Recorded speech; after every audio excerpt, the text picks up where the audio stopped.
If it's not practical, please make sure that they are held or easily within your reach. Also, we ask that you do not stand up and move around whatsoever while the train is in motion, and keeping all your body parts inside the car at all times. Eating and drinking is not permitted, but water from an enclosed bottle is just fine. The trip around the Greenfield Village lasts 30 minutes. We do make a stopover at Smith's Creek, so sit back and enjoy your tour ride. Thank you.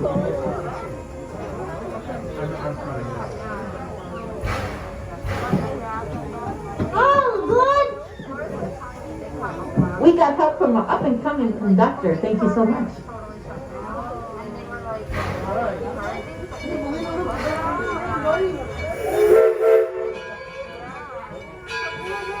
We'll wait to buy our station masters, Hans and Kat, and also working with them to help make sure the train is nice and clean for you, Alana and Ken and Mike.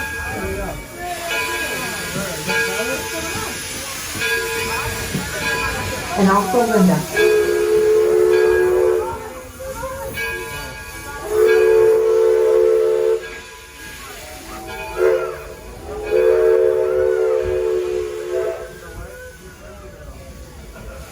Happy Arbor Day to everybody. Founded in 1872, it became a national holiday in 1885. We have many festivities and activities going on throughout the village. Even Woodsy Owl is out here today. So keep your eyes out and do participate in some of our events.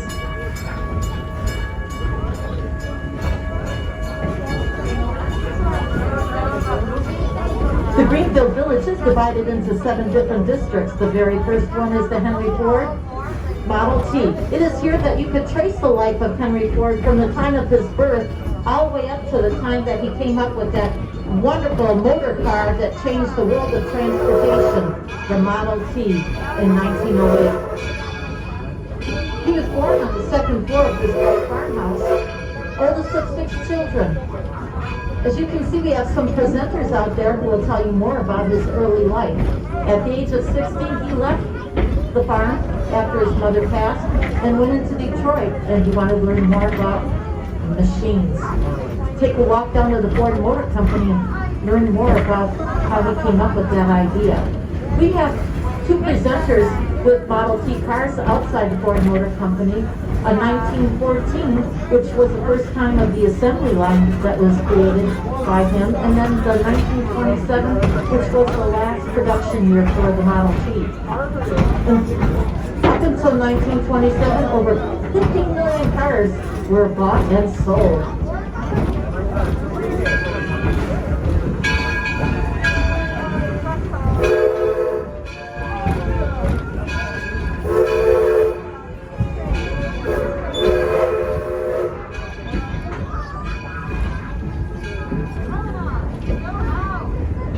Now we enter into our next district. It's called Edison at Work. You'll see the statue of Thomas Edison there.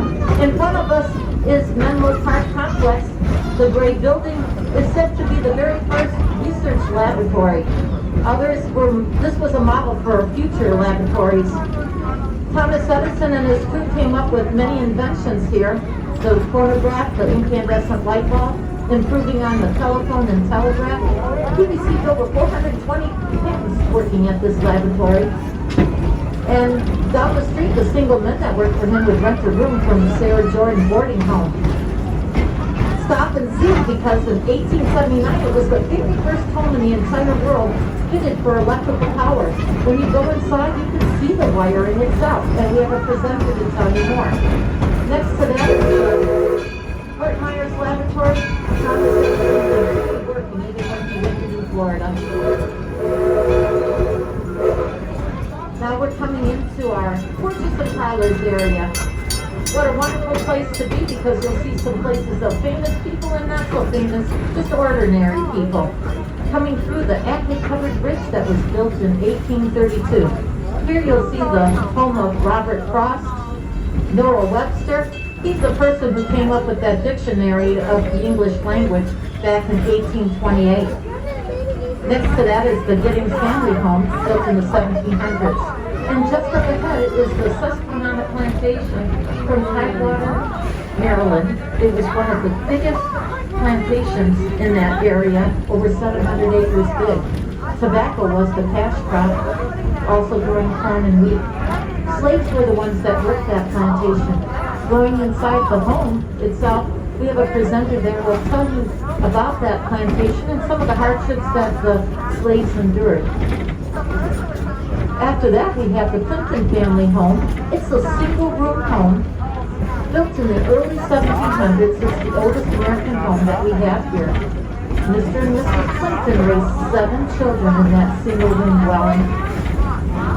Then there's the Ferris windmill that was built in 1650 from Cape Cod, Massachusetts. It's the oldest standing windmill in the United States, and it was a gift to Henry Ford from his Ford Motor Company workers. We see the Daggett family farmhouse from Andover, Connecticut, built in 1754. You must stop in and learn how Mr. Daggett came up with his own heating and cooling system for back in the day. Also, stop inside the garden area and learn some gardening tips. They grow root vegetables mostly over here.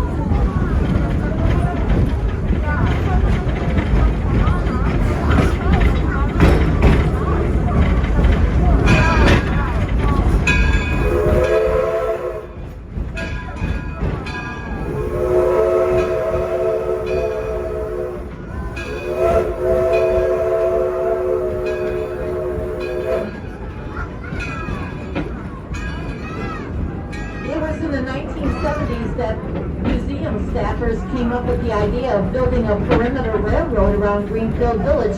They were inspired by Henry Ford's love of the railroad. It is 3 miles big, and they use a standard gauge rail here. We use 3 steam locomotives to operate our guest trains.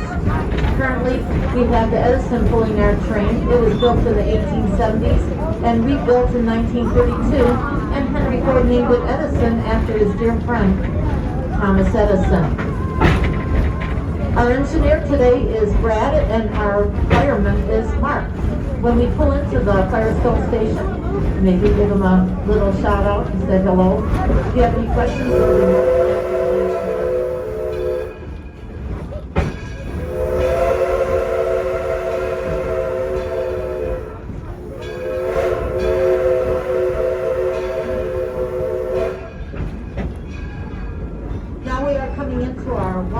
preserve. It is here that you'll see maybe some whitetails.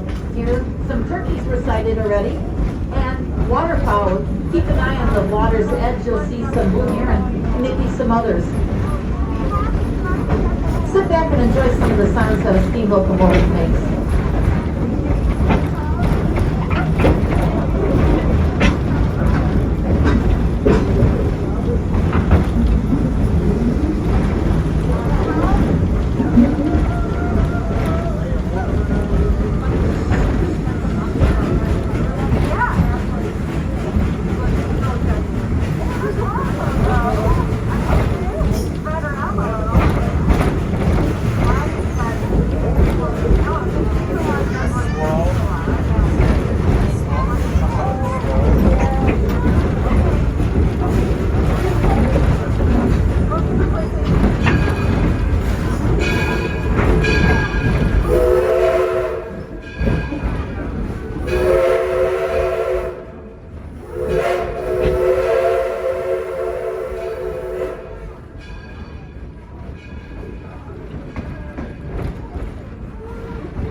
As I mentioned earlier, today is Arbor Day, and here at the Greenfield Village, we have visitors from the United States Forest Service who will be at the McGuffey birthplace over in Porches and Parlors, and also we have our United States Forest Ranger at that same site. I hope you do get a chance to learn more about trees and how to plant them. We will have a person at the Frost phone telling us how to plant seedlings, and there will be tours this afternoon at the late morning and this afternoon, taking a look at the different trees that we have here at the Greenfield Village and how to identify them. Woodsy Owl, as I mentioned earlier, is supposed to be here sometime. We are now coming into our Walnut Groves area. This is a place where we have had many of our historic events. Last year, they were silent due to COVID, but returning this year, starting on June 12th, is historic baseball. Yes, get your lawn chair or a blanket and come out and cheer on our teams, the Lottie Dahs and the Nationals, as they compete against other Midwestern teams. They play according to the rule books from 1867. They believe that only the weak play baseball with a glove. We're also having motor muster that begins on June 19th through June 20th. We're so happy that it's returning. So mark those dates on your calendars. Just up ahead is the Henry Ford Academy High School. It was built in 1997, and the 10th and 12th graders are on this campus. 9th graders are over at the museum. They've been learning remotely, but got word that they are going to be here in class again starting Monday. Henry Ford believed that learning to do is by doing.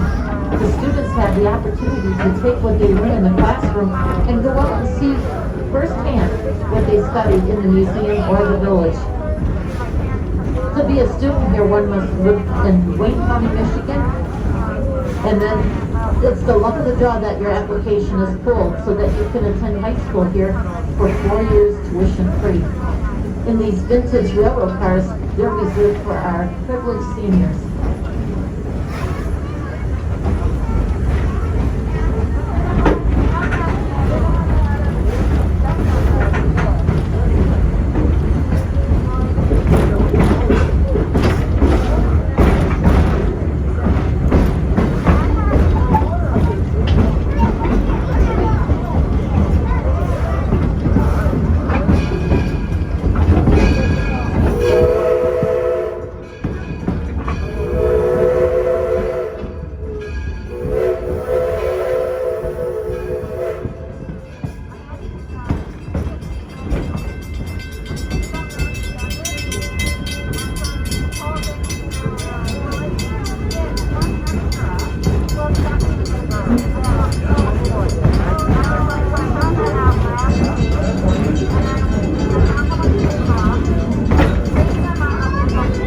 Your left and up the hill is the end of Main Street. It ends with the Martha Mary Chapel, and it was built in honor of Martha Bryant, Henry Ford's mother-in-law, and Mary Ford, his mother. We do have some Arbor Day activities here today. You want to stop by between 11:30 and 12:30, or 3:30 and 4:30 for a free identification tour. In front of us is the Taste of History restaurant. Here you can pick up a beverage or a snack, and beginning at 11 o'clock or 3 o'clock today, you'll be able to get a hot lunch. The recipes come from our 3 farm homes here, so you will not be disappointed in your lunch. And just up ahead from that is the Eagle Tavern restaurant. It was closed all year because of COVID, but it's returning. It will open its doors on May 20th. And when they do, you walk into those doors and you step back in time, 1850 to be exact. Enjoy a menu selection that comes from that time period, and you'll be greeted by staff wearing period clothes. Just up ahead is the Smiths Creek station. Please remain seated. The engineer will set a brake and give us the sound of a single whistle, letting us know it's safe to come off the train. You're going to exit to your left side of the station. If you are getting off here, take a ride on the Herschel Stone Carousel, built in 1913. It's so much fun. And as we come into the station, we're going to say hello to Sue and Ginger, our station masters. And I see that there's Jim, our conductor, as well.